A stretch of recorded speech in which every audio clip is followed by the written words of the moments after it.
I'm Chloe Miller, 31 years old, and what I'm about to share will make you question everything you believe about family loyalty. 8 months ago, my parents threw my sister and her newborn twins out into a raging storm, all because she got divorced. They saw her failed marriage as an unforgivable disgrace, a stain on our family's perfect reputation. When I found out they'd literally slammed the door in her face while she stood there holding 2 crying infants in the pouring rain, I drove 4 hours through that same storm to rescue them. But what I discovered when I arrived made even me tremble with rage. The twins were burning with fever, my sister was delirious from exhaustion, and they'd been living in her car for 3 days because our parents had called every relative, warning them not to take her in. Before I reveal how I exposed my parents' cruelty at my mother's 65th birthday party in front of their entire community, please take a moment to like and subscribe. Enjoy the story. This is how I learned that sometimes the youngest failure in the family holds the most power. Growing up as the youngest Miller child meant living in the shadows of my successful siblings. My brother Andrew, at 41, was everything my parents dreamed of. A senior partner at a corporate firm with a trophy wife, a massive estate, and the ability to quote ethics while crushing opponents in meetings. My sister Sophia, 5 years older than me at 36, used to be their golden child, too. She'd married her college sweetheart at 25, gave them twin granddaughters, and played the perfect daughter at every social function. Then there was me, single at 31, working as a software engineer at a startup, living in a 1-bedroom apartment with a cat named Error. Every Sunday dinner was the same painful ritual. Mom would sigh dramatically and ask, "Chloe, when are you going to settle down?" Even Sophia managed to give us grandchildren by your age. Dad would grunt his agreement while Andrew smirked over his drink. Mom said, "Mr. Henderson's son just got divorced. He's an architect, very stable. I could arrange." I complained, "Mom, I'm satisfied with my life. I've said it 100 times already." While they criticized my failure to marry, Sophia was hiding a devastating secret. She'd been calling me at midnight for months, sobbing quietly so her twins wouldn't wake. Her perfect husband had been cheating since she was 7 months pregnant. She'd finally filed for divorce 3 weeks after giving birth, but she was terrified to tell our parents. "Please don't tell them yet," she'd begged me just last week. "I need time to figure out how to explain without them losing it." I promised to keep her secret. I had no idea how catastrophically they would lose it when they found out. The truth about Sophia's marriage was uglier than even I knew. She discovered her husband Nathan with his assistant when she'd made a surprise visit to his office, late in her pregnancy. I tried to forgive him, for the babies. Sophia told me through tears one night, but he brought her to our house while I was in the hospital giving birth. Our neighbor saw them. The divorce papers were filed quietly. Sophia got full custody. Nathan didn't even fight it. He'd already moved in with his girlfriend and wanted a fresh start. He signed away his parental rights in exchange for reduced child support. Sophia was devastated but relieved. She could rebuild without him. 4 months later, she managed to hide it all. She'd skip family dinners claiming the twins were sick. When Mom demanded photos, Sophia would send old ones. She was buying time, saving money, planning her announcement carefully. "I'll tell them after Mom's birthday," she promised herself. "Just get through the party, then explain everything calmly." But secrets have a way of exploding at the worst possible moment. Our Aunt Claire, Mom's gossipy older sister, ran into Nathan at a lounge downtown with his new partner, wearing his wedding ring on a chain around her neck like a trophy. Claire called Mom immediately. That night, Mom called Sophia at 11 p.m., screaming so loud I could hear her through Sophia's phone. "You're divorced? How dare you hide this disgrace from us?" Sophia tried to explain about the cheating, about protecting the twins, but Mom wasn't listening. That's when Dad got on the phone, and everything went to hell. I'll never forget the venom in Dad's voice when he took the phone from Mom. I was at Sophia's apartment holding one of the twins while she talked, and I could hear every word through the speaker. "You are dead to us," he said, each word dropping like ice. "No daughter of mine gets divorced. Dad, he cheated. He abandoned us. Am I supposed to stay silent and pretend nothing happened? Sophia sobbed. Are you seriously blaming me? Sophia's voice cracked. That's when Andrew joined the call. Mom must have conferenced him in. His voice was cold, calculated. Sophia, you've destroyed our family's reputation. Do you know what this looks like? The Miller family doesn't do divorce. If you make things more complicated, if you embarrass us any further, I'll make sure you lose custody of those twins. My hands shook as I quietly started recording on my phone. Something told me I'd need evidence of this conversation. You wouldn't dare, Sophia whispered. Try me. You're an unemployed single mother living off savings. I'm a successful attorney with a perfect record. Who do you think the court will believe? Mom's voice returned, shrill and final. You have 1 hour to pack your things and leave. Don't come back until you fix this mess. Mom, it's storming. The twins are only 7 months. The line went dead. Outside, lightning split the sky as rain hammered the windows. Within minutes, her phone buzzed with texts from various relatives. Your mother called. You're not welcome here. They'd called everyone. In less than 10 minutes, they'd turned our entire extended family against her. My phone started buzzing before Sophia even finished packing. Mom's first text was a warning shot. Chloe, don't you dare take her side. Your father and I are unanimous on this. Then came Andrew's message. Smart girls stay quiet. Remember, Dad plays tennis with your CEO every weekend. They weren't making empty threats. My father had connections throughout Chicago. 30 years of high-level service followed by years in consulting had given him influence everywhere. My job at the startup? Dad had introduced me to the founder. My apartment? The landlord was his former associate. If I helped Sophia, I'd lose everything. I call FaceTime to Sophia. I looked at my sister frantically shoving diapers into a bag while her twins wailed in their carriers. She'd already lost her husband, her home, and now her entire family. The rain outside was getting worse. The weather alert on my phone showed flash flood warnings. Where will you go? I asked. I don't know. Maybe a motel? With what money? Nathan cleaned out your joint account, remember? She stopped packing, reality hitting her. My credit cards are maxed from the legal fees. Another text from Mom. Your sister made her choice. Don't make the same mistake. I thought about my comfortable life, my stable job, my nice apartment. All of it could disappear with one phone call from Dad. Then I looked at those babies, my nieces, their little faces red from crying, and something inside me snapped. Family isn't about blood. It's about who shows up when the storm hits. Pack everything important, I told Sophia. We're going to my place. Chloe, no. You'll lose everything. Let me worry about that. I grabbed my phone and typed back to Mom. I need time to think. Give me a few days. I just bought myself some time, but I knew this was far from over. The 4-hour drive to Sophia's old area had been treacherous, but nothing prepared me for what I found. She'd texted that she was in the Target parking lot off Route 20. When I finally spotted her car through the rain, my heart shattered. Sophia was in the back seat, both twins pressed against her chest, using her body heat to keep them warm. The windows were fogged. When I knocked on the window, Sophia looked up with hollow eyes. They have fevers, she whispered, both of them. But the clinic needs insurance cards, and Nathan removed us from his policy last month. I felt for little Ava's forehead, burning hot. Mia was barely crying anymore, just whimpering weakly. Sophia's own face was flushed, her clothes soaked. How long have you been here? Hours? I didn't know where else to go. I pulled out my phone and started recording.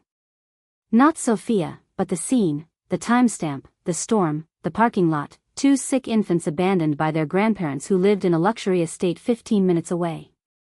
We're going to the ER now. I'll handle the insurance. As I helped Sophia transfer the twins to my car, she kept apologizing.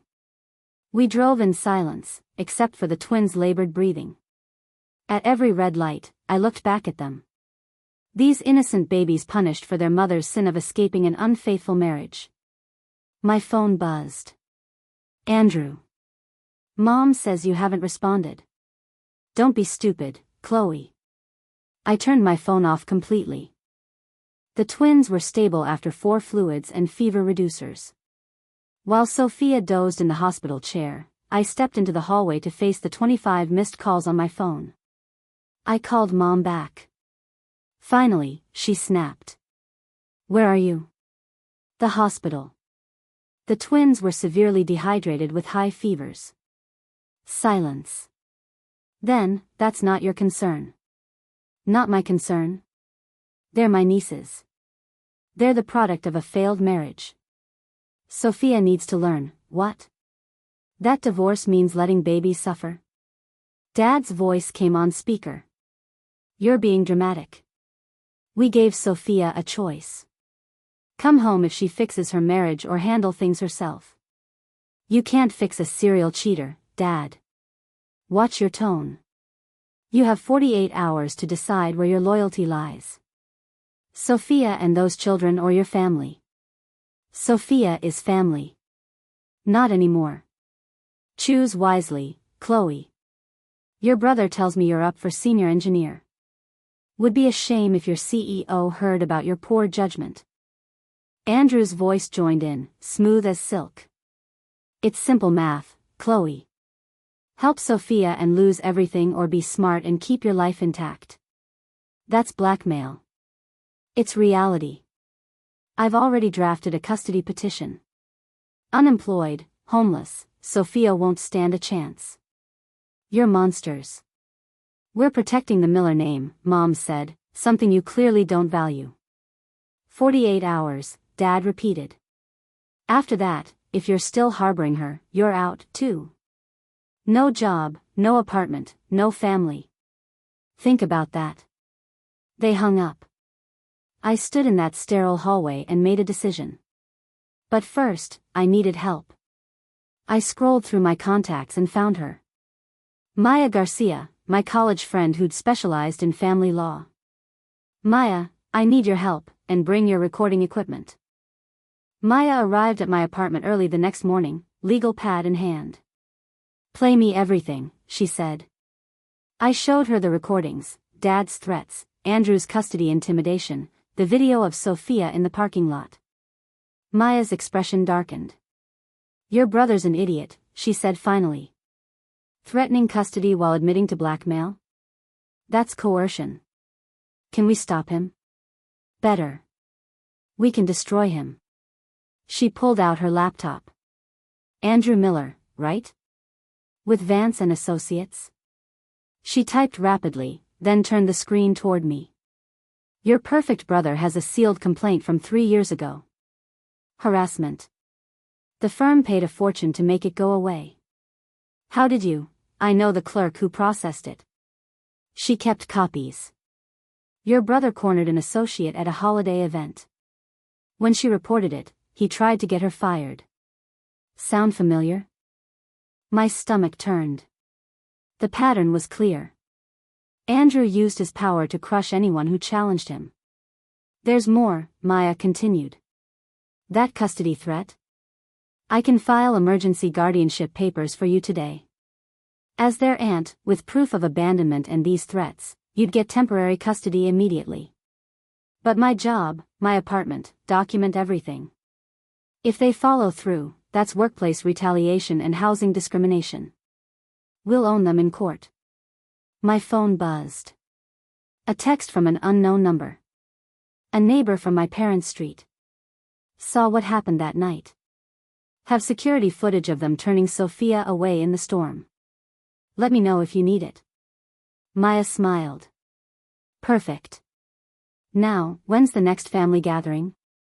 I checked Mom's social media. Her 65th birthday party, this Saturday. 40 guests invited. Public enough. Can you hold out until then? I thought about Sophia sleeping on my couch, the twins finally peaceful. I'll make it work.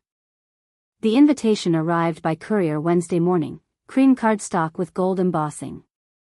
Margaret Miller's 65th birthday celebration, the grand ballroom at the Grand Plaza. Black tie requested. Sophia saw it first. She still sent you an invitation? It's a power play, I said, reading the handwritten note inside. Chloe, we trust you'll make the right decision by Saturday. Love, Mom. My phone rang. Andrew. Got the invitation? He asked. Just arrived. Good. Mom wants you there, alone. It's your chance to show where you stand. And if Sophia's name comes up, you tell everyone she's traveling, finding herself. Whatever sounds better than divorced. Lying to everyone? Protecting the family image. Dad's boss will be there, the board members, the local leaders. This party matters, Chloe. I understand perfectly. Do you? Because Mom's already told everyone you're bringing someone special. She's hoping you'll announce some good news. Don't disappoint her. After he hung up, Maya called. I found something interesting. Your mom's birthday party? The venue has a presentation system for slideshows. Bluetooth enabled. And? Just saying. Would be a shame if someone accidentally connected to it. Sophia looked up from feeding Mia. Chloe, you can't be thinking, they want me to choose. Fine. I choose. I texted Mom. I'll be there, and yes, I have news to share. Her response was immediate. Wonderful. I knew you'd come to your senses. Thursday, I got everything ready. The recordings were edited, the videos compiled. Maya prepared the legal documents. The neighbor's security footage was crystal clear, timestamp visible, my parents literally pushing Sophia away as she held both carriers. Friday night, I stood in front of my closet, choosing my outfit carefully. Professional. Respectable. The last thing they'd expect from the family disappointment. Sophia watched nervously. You're really doing this? They wanted a public declaration of loyalty. They're going to get one. Friday afternoon, Maya called with urgency. Chloe, you need to see this. We met at a coffee shop. She slid a folder across the table. Remember that harassment complaint against Andrew? I dug deeper. Inside were email printouts, bank records, and an affidavit. My stomach churned as I read. The associate hadn't just been harassed. Andrew had offered her $60,000 to sign an NDA and disappear. When she refused, he'd threatened to destroy her career. Look at this email, Maya pointed. He wrote, nobody crosses a Miller and wins. Ask my sister, Sophia. This is from last year. Sophia wasn't even divorced then. No, but she'd confided in Andrew about Nathan's cheating. Want to guess what he told her? I already knew. To keep quiet and endure it. Bingo. He literally wrote, divorce would humiliate the family. Better to suffer in silence than bring shame on the Miller name. The pattern was clear. Andrew had been controlling and silencing women for years, and my parents enabled him. There's more, Maya continued. Your parents' house? I pulled the property records. There's a security system with cloud storage. Every camera feeds to an app on your dad's phone. So he has footage of that night. Of them turning Sophia away. He kept it as insurance, probably to prove she left voluntarily if anyone asked. My mind raced. The neighbor's footage shows the outside, but Dad's would show him actually pushing her. Exactly. The smoking gun is in his pocket. Saturday morning came too quickly. I sat with Maya in my living room, laptops open, organizing our digital arsenal. Every piece of evidence was lined up like bullets in a chamber. The neighbor sent the footage, I said, watching the video. There were my parents at their front door, Sophia pleading in the pouring rain. The timestamp glowed. 11:47 p.m. Dad's hand physically pushing Sophia backward. Mom slamming the door. Maya had compiled Andrew's greatest hits into a single devastating file: the harassment complaint, the hush money, the threatening emails. But the crown jewel was a recording she'd obtained from the former associate herself. "Your brother offered me cash to vanish," the voice said clearly. "When I refused, he said he'd make sure I never worked in this city again. He said his family destroys anyone who crosses them." Sophia walked in with the twins, saw our screens, and paled. "Chloe, this could ruin them." "They ruined themselves." "But total destruction?" "Mom and Dad are just traditional. They left your babies to potentially die in a storm, Sophia." She fell silent. "I'd made copies of everything on flash drives and uploaded backups to the cloud. If they tried to stop me, it would already be too late." Maya pulled up the venue's website. "The Grand Plaza has a 100-inch LED screen in their ballroom. State-of-the-art wireless system. And I'll have remote access from my phone. Already tested it. The manager thinks you're uploading a birthday slideshow, which technically you are. Just not the kind your mom expects." I looked at the time, 2 p.m. The party started at 6 o'clock. "Ready?" Maya asked. I thought about 30 years of being dismissed, overlooked, deemed a disappointment. I've been ready my whole life. The Grand Plaza was exactly what Mom wanted. Opulent, impressive, designed to intimidate. 40 guests were already mingling when I arrived, champagne flutes catching the light. Mom floated toward me in a designer gown. "Chloe, you came alone. Good girl. Wouldn't miss it, Mom." She air-kissed my cheek, whispering, "Several eligible men here tonight. Mr. Patterson's son just made partner." Dad approached, his posture rigid. "Made the right choice, I see." "I always do." Andrew held court near the bar, regaling a board member with some victory. His wife hung on his arm like an accessory, smile frozen in place. I wondered if she knew about the harassment settlements. "Chloe," Aunt Claire bustled over. "Where's Sophia?" I was so hoping to see the twins. Mom's smile tightened. "Sophia's taking some personal time. You know how new mothers can be, overwhelmed." "Oh, but I heard she was traveling." Mom cut in sharply. "Finding herself." The room was perfect for what was coming. The LED screen dominated one wall, currently displaying a slideshow of family photos, all carefully curated to show our perfect Miller family. Sophia featured prominently in the older photos, always smiling, always playing her part. Right now, Sophia was at my apartment, feeding the twins formula bought with my credit card because she couldn't afford groceries. "Ladies and gentlemen," Dad called out, tapping his glass. "Thank you for joining us to celebrate Margaret's milestone birthday." The crowd gathered closer. A local leader raised his glass.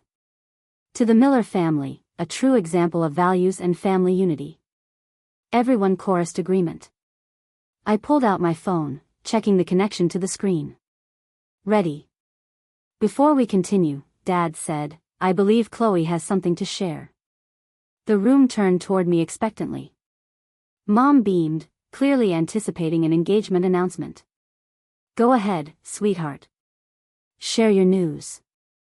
I stepped forward, phone in hand. "Actually, I'd like to address something Aunt Claire mentioned first." Mom's smile flickered.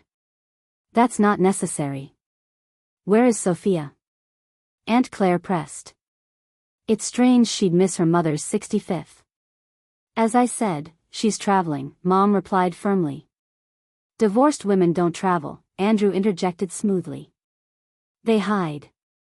A gasp rippled through the crowd. Mom shot him a furious look. He'd broken script. Divorced? But Sophia seemed so happy. "Happiness is fleeting when you break sacred vows," Dad said, recovering quickly. "We're helping her through this difficult time." "Helping?" I couldn't stop myself. "Is that what you call it?"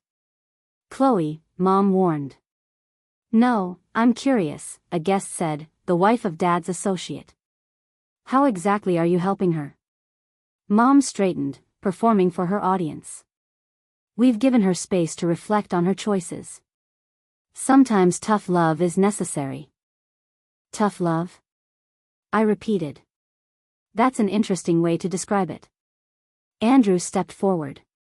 Chloe's been emotional about the situation. She doesn't understand that enabling Sophia's failure would only hurt her more. Failure? Because her husband cheated? The room went silent. Mom's face flushed.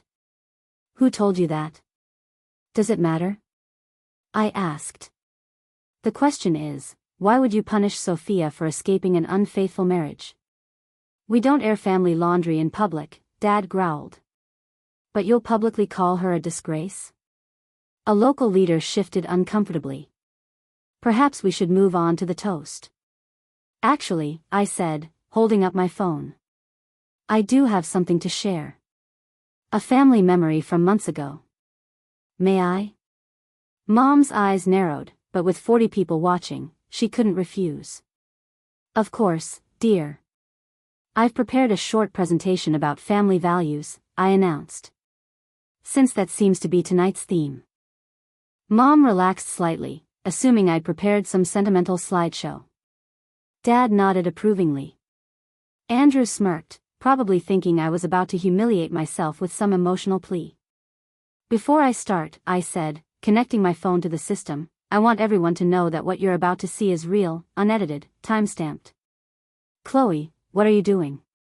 Mom's voice carried a warning. Showing everyone what Miller family values really look like.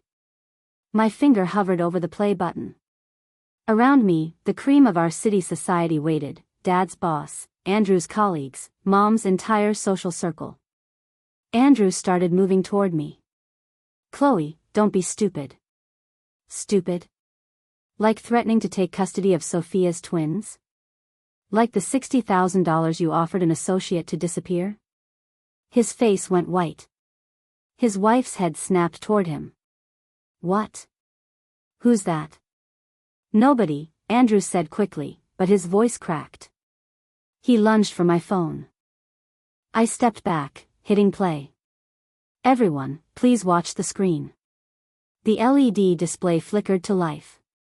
The first image appeared, the exterior of my parents' house, security timestamp glowing, October 15th, 11:47 p.m., that's our house, Aunt Claire said, confused.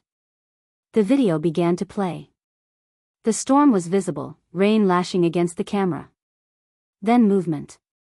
Sophia approaching the front door, struggling with 2 infant carriers, her hair plastered to her head. Mom's gasp cut through the silence. Turn it off. But everyone was transfixed. On screen, the door opened. There were my parents, fully dressed despite the late hour, faces twisted with anger. The audio was muffled, but audible. Dad's voice, you're not welcome here. Sophia's desperate response, please, the babies are sick. The ballroom fell completely silent as the video continued. On the 100-inch screen, my father's hand reached out and physically pushed Sophia backward. She stumbled, nearly dropping one of the carriers. The baby's cries were audible even through the storm. Dad, please. Sophia's voice cracked through the speakers. They have fevers. Just let us stay until morning. You made your choice. Mom's voice cut in, sharp and cold. Divorce is a sin. You're dead to us. Then the door slammed. The camera kept rolling, showing Sophia standing in the downpour, shoulders shaking as she sobbed, trying to shield the carriers with her body. A guest dropped their glass. It shattered on the floor, the sound explosive in the silence. Robert, Margaret, this can't be. Turn it off. Dad roared, but I switched to the next video, the neighbor's security footage, showing a wider angle. Sophia stumbling to her car, struggling to secure the twins while rain pounded down. The timestamp showed she sat there for 20 minutes before driving away. Those babies. A guest's voice was horrified. You turned away sick infants? Mom tried to salvage the situation. You don't understand the full context. What context justifies this? Dad's boss stepped forward. His face was granite. Those are your grandchildren. The next clip started, my own video from the parking lot. Sophia in the back seat, both twins pressed against her, their little faces flushed with fever. My voice narrating, 3 hours after being turned away, both twins have high temperatures. Several guests had their phones out recording the screen. Mom's friends were backing away from her like she was contaminated. There's more, I announced, cueing the audio recordings. Would you like to hear what Andrew threatened? No. Andrew shouted, but it was too late. Andrew's voice filled the ballroom. I have connections at family services. If you make this messy, if you embarrass us further, I'll make sure those twins end up in stable homes. His wife gasped. Andrew, you didn't. The recording continued. You're an unemployed single mother. I'm a successful attorney with a perfect record. Who do you think the court will believe? A senior partner at Andrew's firm stood rigid. Miller, that's extortion. Using social services as a threat? We need to talk, now. But I wasn't done. The next recording played, the call where they'd given me the ultimatum. Dad's voice boomed, you have 48 hours to decide where your loyalty lies, Sophia and those children, or your family. That's blackmail, my recorded voice responded. It's reality, Andrew's voice replied. Help Sophia and lose everything. Then the crown jewel. Mom's voice, sanctimonious and cruel, we're protecting the Miller name, something you clearly don't value. The recording ended. The ballroom was tomb silent. 40 of the city's most influential people stared at my parents like they were strangers. The room erupted. Andrew's wife slapped him so hard the sound echoed. You monster. You knew what Sophia was going through, and you still, it's not what it looks like. Andrew started. It's exactly what it looks like, the partner interrupted. Security will be at your office Monday morning while you clean it out. You're done at the firm, and I'll be personally calling every contact I have. A local official turned to my parents. Your positions are under review, effective immediately. We cannot have people who abandon children in positions of leadership. Mom sank into a chair, her perfect party, her perfect image, her perfect family, all of it crumbling in real time. I stood in the center of the room, 40 pairs of eyes on me, the family disappointment, the single failure. Not anymore. Several guests approached me with offers. If Sophia needs anything, a job, childcare, please call me. They handed me cards, then turned to glare at my family. The community my parents had tried to weaponize was now rallying around their abandoned daughter. This isn't over, Dad growled. You're right, I agreed. The investigation into child endangerment and extortion is just beginning. The color drained from his face. He hadn't considered that abandoning sick infants in a storm could have legal consequences. This moment changed everything for our family. If you've ever had to stand up against toxic family members to protect the innocent, you know your courage matters more than you know. The story isn't over. The aftermath was even more powerful than the confrontation. Make sure you're subscribed to hear how this family transformed. Sometimes the best families are the ones we choose. The exodus began immediately. A local leader was the first to leave, pausing only to address my parents. 30 years of friendship, and I never knew who you really were. Dad's colleagues followed, each avoiding eye contact. Dad's boss stopped at the door. Robert, clean out your office by Monday. We can't have someone with your judgment in this firm. Mom's friends huddled in a corner, whispering. Always acted so holy. Poor Sophia. Those precious babies. A board member approached Mom. Margaret, I'll need your resignation by tomorrow. We can't have someone who abandons children leading a family charity. Andrew's wife had moved across the room. Yes, I need a divorce attorney. Tonight. I don't care what it costs. Andrew heard her and tried to approach. "Jennifer, please. Don't." She held up her hand. "I'm taking the kids. You'll hear from my lawyer." The venue manager appeared. "I'm sorry, but we need to close this event. Other guests are complaining about the disturbance." Dad threw cash on the table and stormed toward the exit. Mom followed, her heels clicking frantically. At the door, she turned back, makeup streaming down her face. "Chloe, you've destroyed us." "No, Mom, you destroyed yourselves. I just refuse to hide it anymore."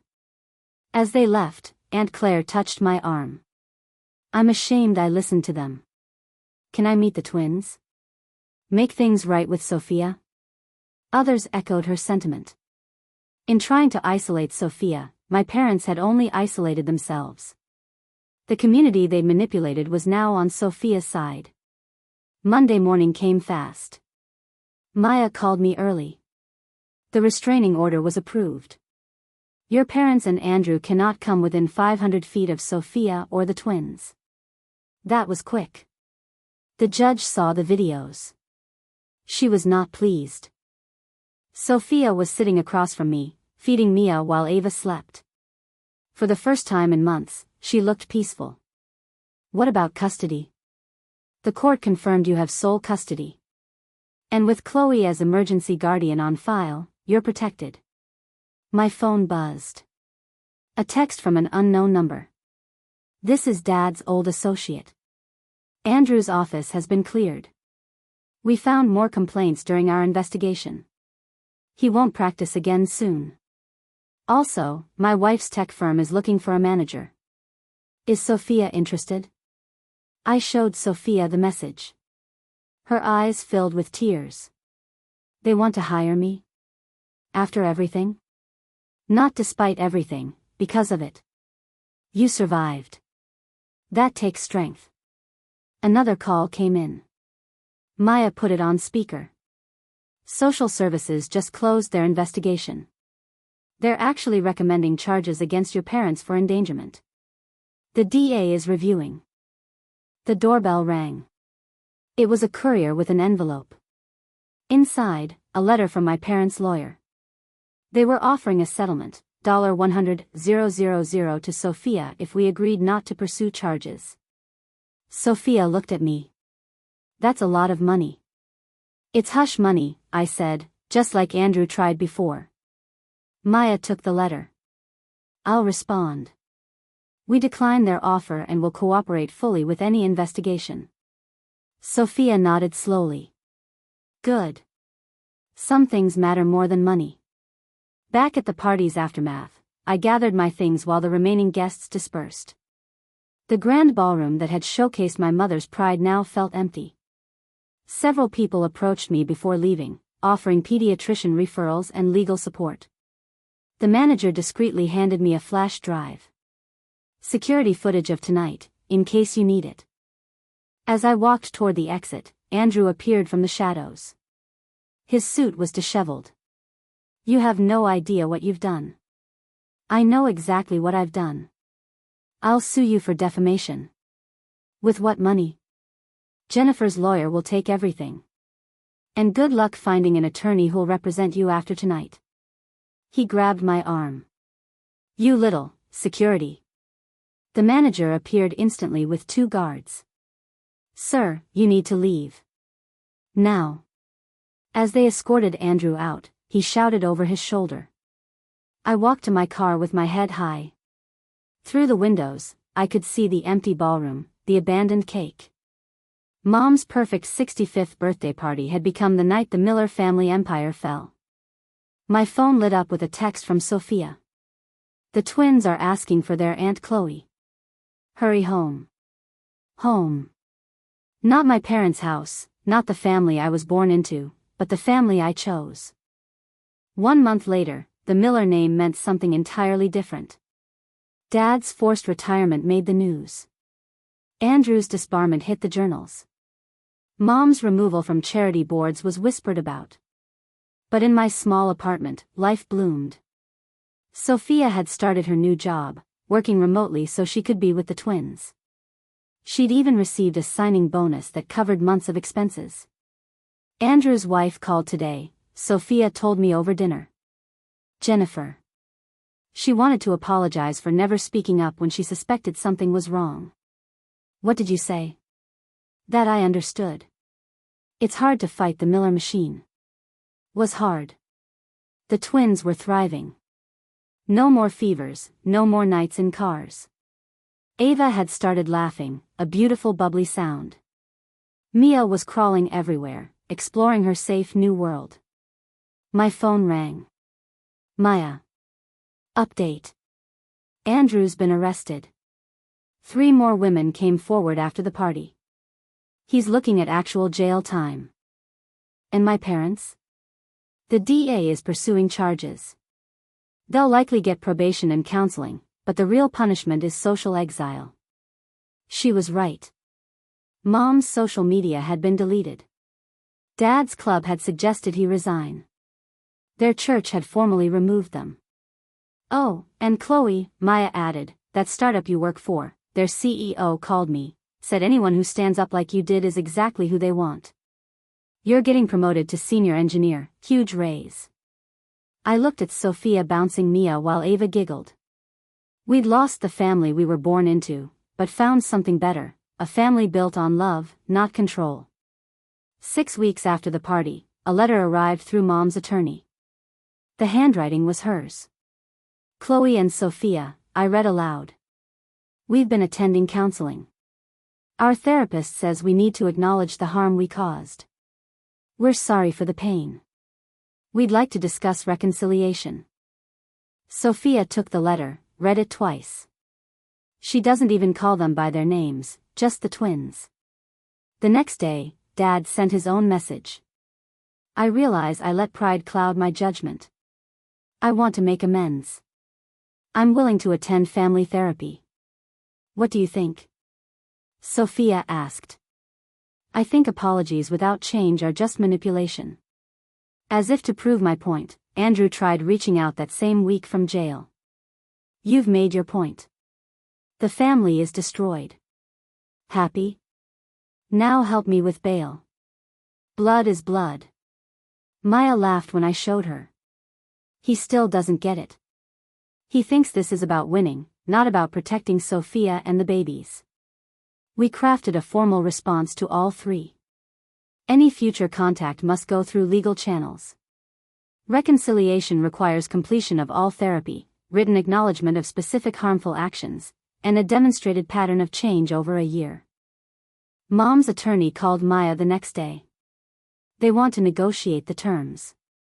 There's no negotiation, Maya replied. These are the minimum requirements. They can accept them or not. The attorney sighed. They also said to tell you they're struggling financially, socially, emotionally. Consequences tend to be uncomfortable, Maya responded. That's rather the point. 3 months after the birthday party, our apartment had transformed into a real home. Sophia had saved enough for us to move to a townhouse. The twins each had their own room. Sunday mornings became our new tradition. Instead of tense dinners at my parents' house, we had pancake breakfasts with chosen family. Aunt Claire came every week, bringing baby food and endless apologies for not standing up sooner. Family isn't blood, she said one morning. It's who shows up when life gets hard. Dad's associate's wife, who insisted we call her Elizabeth, became an honorary grandmother. She'd arrive with baby clothes and business advice for Sophia. You're thriving, she told her. Sophia had indeed been promoted. Her strength through adversity impressed everyone. She was leading a team now, working on projects that mattered. The broken woman who'd sat in a parking lot was gone, replaced by someone powerful and confident. Even unexpected allies emerged. Jennifer, Andrew's ex-wife, joined our support circle. I should have seen the signs, she said during one visit. The way he talked about Sophia, about women who didn't know their place. I'm sorry I stayed silent. You're not silent now, Sophia replied. The twins were flourishing, chasing each other around our small backyard. Their laughter filled spaces that had once held fear. They'd never remember that terrible night, but they'd grow up knowing they were worth fighting for. My phone buzzed with a text from Maya. Saw your parents at the market. They looked diminished. Your mom was buying generic brands. Your dad was alone in the parking lot, just sitting in his car. I felt a flicker of something, not quite sympathy, but acknowledgement of their fall. 6 months after that birthday party, I stood in our backyard watching Sophia push the twins on their new swing set. The transformation was complete, not just for them, but for me. Being the family disappointment had freed me in ways I never expected. When you're already a failure, you've got nothing to lose by doing what's right. My parents had seen my single status and modest career as weaknesses. They never realized those failures meant I had nothing they could effectively threaten. The promotion at work came with speaking opportunities. Companies wanted to hear about leadership in crisis. I always started the same way. Documentation isn't just about covering yourself, it's about protecting the vulnerable. Every recording, every video, every saved text had been a brick in the wall protecting Sophia and the twins. Young women in these audiences would approach me afterward. I'm documenting my situation, too. Thank you for showing me it matters. Maya and I had started a workshop series, setting boundaries with toxic family systems. The hunger for these tools was overwhelming. You know what the ironic part is? Sophia said one evening. Mom and Dad raised us to be strong. They just never imagined we'd use that strength against their cruelty. She was right. Every lesson about family honor had taught me to protect family, just not the way they'd intended. Protecting family meant stopping abuse, not enabling it. It meant choosing love over blood. The twins' first birthday was next week. We'd rented a park pavilion, invited our chosen family. No Millers on the guest list except Sophia and me, and that was exactly right. Sometimes losing your family of origin is the only way to find your true family. 1 year later, Sophia remarried. Not to someone our parents would have chosen. Julian was a counselor, made modest money, but he loved her fiercely and treated the twins like his own daughters. He'd even legally adopted them. The wedding was small, perfect. 20 people who'd stood by us when the Miller name became toxic. Aunt Claire walked Sophia down the aisle. I was her maid of honor. The twins, now walking confidently, were flower girls. During the reception, Maya pulled me aside. Your parents' lawyer reached out again. They've completed therapy, want to attempt reconciliation. What do you think? I asked. I think people can change, but trust has to be earned, not demanded. We'd consider it, maybe someday, but not today. Today was about celebrating the family we'd built from the ashes of the one that burned us. Julian's speech at the reception was beautiful. They say you can't choose family, but Chloe chose to protect Sophia and the girls when blood relatives wouldn't. That's real family. As I watched Sophia dance with her new husband, the twins giggling as Julian spun them around, I realized something profound. We hadn't lost anything that mattered. We'd gained everything that did. My phone had one unread message from an unknown number. Saw your story online. Gave me courage to leave my toxic family. Thank you. That's why I share this story, not for revenge, but for you, the one trapped between toxic loyalty and self-preservation. Choose yourself. Choose the vulnerable. Choose truth over reputation. You're not alone. Share your story. We're stronger together. Thank you for listening.